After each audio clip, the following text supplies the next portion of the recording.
तो IT sector में अगर आप नौकरी करते हैं या आप एक ऐसी पढ़ाई कर रहे हैं जिसके बाद को आपको आईटी सेक्टर में नौकरी मिलेगी, तो मन में ये सवाल आता होगा कि आईटी सेक्टर में रिटायरमेंट एज क्या है। तो आईटी सेक्टर या किसी भी प्राइवेट सेक्टर में कोई भी एज जो है वो डिफाइंड नहीं होती है। ऑफिशियली हर कंपनी का एक रिटायरमेंट एज होता है।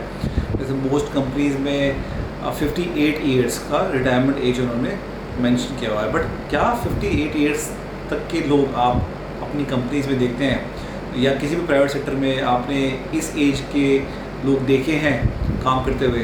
तो इन जनरल ये सवाल आता है, तो एक्चुअल रिटायरमेंट एज क्या है? तो आई थिंक ये वैसी रिटायरमेंट नहीं है जहाँ पे एक सर्टेन एज पे आप आ जाते हैं, उसके बाद आपको अपनी सर्विसेज को बंद या छोड़ना होता है।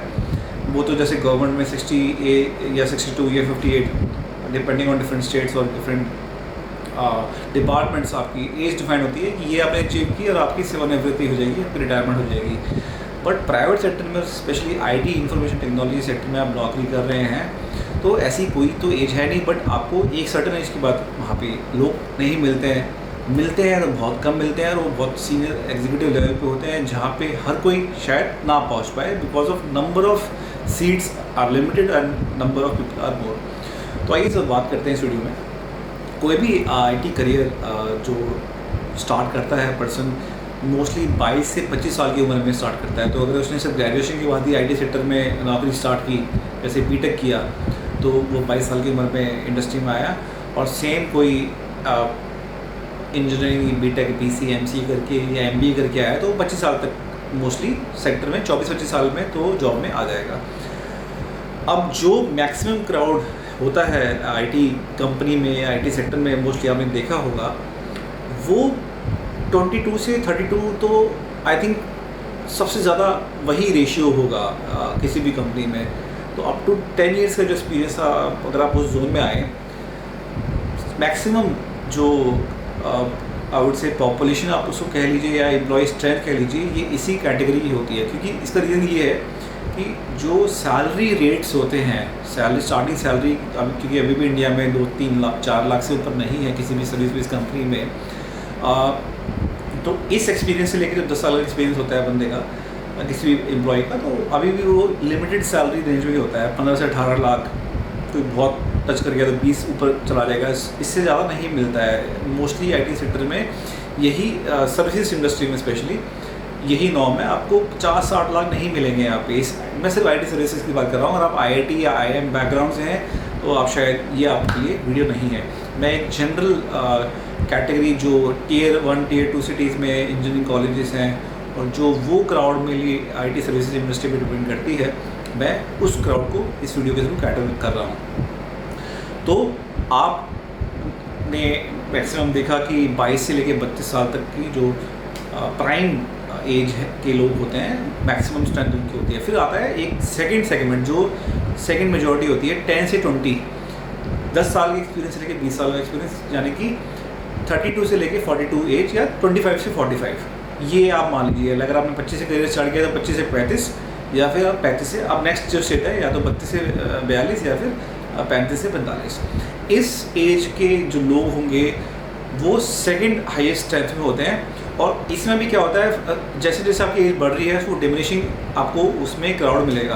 तो 35 से 40 का एक क्राउड होगा और 40 के बाद का क्राउड उतना ही कम होने लग जाएगा। और जो ऑलमोस्ट 40 के आसपास का क्राउड है, 35 के मोस्टली लोग मिड मैनेजमेंट रोल में होंगे। मिड मैनेजमेंट नहीं तो लोअर मिड मैनेजमेंट या लीड लेवल पे तो आराम से होते हैं इस एज के जो वर्कफोर्स होती है। और जो 40s में जैसे ही 40s के आसपास एंटर किया है तो डेफिनेटली वो टीम लीड से बढ़ के मैनेजमेंट रोल में और पीपल मैनेजमेंट में भी आ चुके होते हैं। और कुछ लोग अपने एलिवेशन के अकॉर्डिंग शायद डिलीवरी मैनेजमेंट भी में आ जाते हैं। तो वो डिपेंड करता है आपके प्रमोशन साइकिल पे, आपके प्रमोशन, आपके परफॉर्मेंस पे। बट ये एवरेज यही है कि अप टू 40 के आपके आसपास के जो लोग होंगे mostly mid management, middle higher management में होंगे, पीपल मैनेजर होंगे।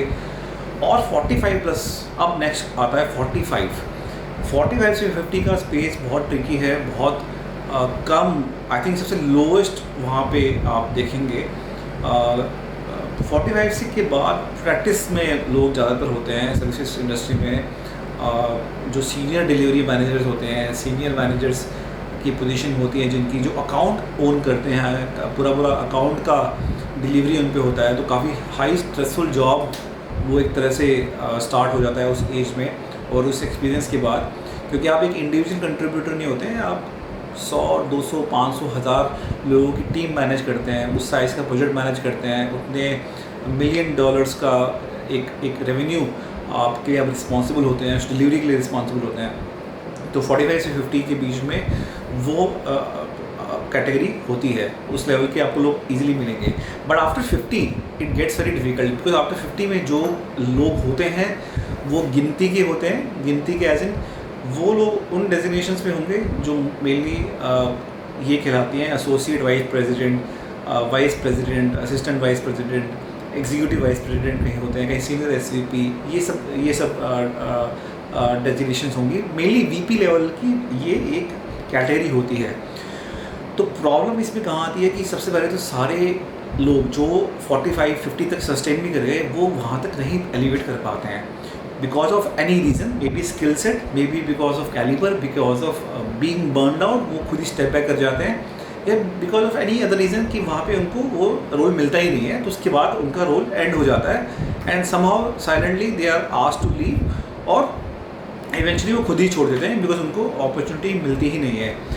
अब जो लोग इस सेगमेंट में हैं वो तो एग्जीक्यूटिव लेवल के लोग होते हैं, मेनली या तो उनका जो स्केल होता है एजुकेशन का, उनकी पेडिग्री कहीं ना कहीं IIT IIM से लिंक्ड होती है, तो उनको वो हेल्प करता है एलिवेशन में, या फिर उनका जो वर्क एथिक्स होता है या उनका टैलेंट होता है, नेचुरल टैलेंट इतना स्ट्रॉन्ग है, उतने टैलेंटेड रहे हैं अपने करियर में, तो उनके लिए वो नेचुरल कोर्स ऑफ एक्शन था ही कि वो उस पोजीशन पे आएंगे, और आने के बाद भी वहाँ पे सस्टेन करना बड़ा मुश्किल होता है। एक 2 साल में मैं कितने लोगों को देखा है कि हर 3 साल में 3 असिस्टेंट वाइस प्रेसिडेंट चेंज हो चुके होते हैं कंपनी में, VPs SVP हर 2 साल में चेंज हो जाते हैं, क्योंकि वो सस्टेन नहीं कर पाते हैं सोच का प्रेशर, और बहुत लिमिटेड लोग होते हैं जो 55 के बाद तक सस्टेन करते हैं, और 55 के बाद तो हार्डली, मैंने तो एटलीस्ट पर्सनली किसी को भी नहीं देखा है कि कोई IT सेक्टर में काम कर रहा हो, except for very few people who are in very executive level roles of being CTO CEO,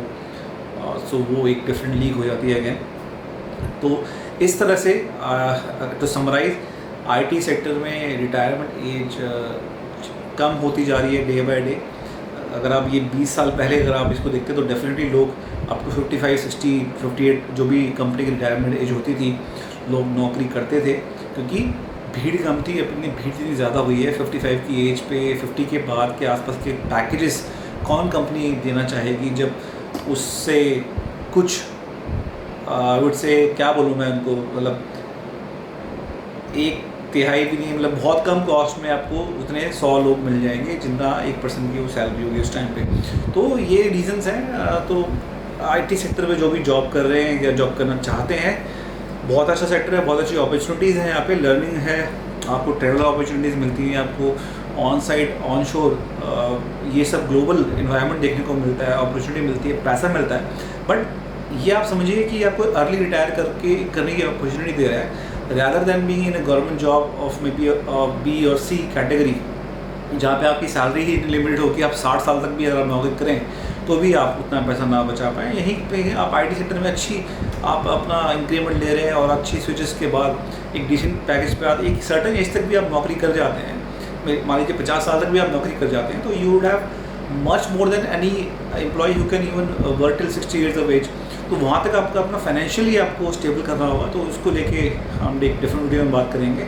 but in general IT sector में रिटायरमेंट एज डायनामिक है, depends on person to person, company to company, role to role and luck to luck.